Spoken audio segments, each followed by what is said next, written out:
The British Post Office Type 300 telephone was developed from an instrument designed in 1932 for the Swedish Ericsson company by the Norwegian painter Jean Heiberg. Practical and aesthetic.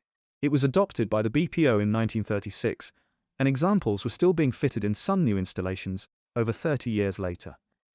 This was the first combined table set, in which all the components, including the bell, were contained within a single case which was desk, not wall mounted.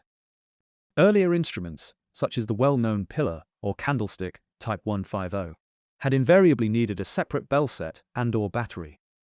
The GPO telephone directory preface for 1937 shows that subscribers could, if they wished, have their old telephone replaced with a new black 300 type for a fee of 5 shillings.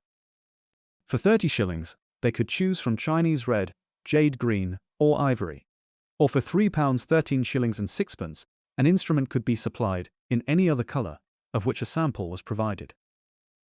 These additional charges, of course, meant that relatively few red, green, or ivory instruments were installed, and perhaps none in other colours. This example appears to have been unofficially refurbished after leaving the post office. The base is dated 1957. The chassis was refurbished in the GPO factory in Combran in 1965, while the handset is from 1938. It does, however, have the later receiver inset, 2P, with earpiece number 23, introduced in 1946.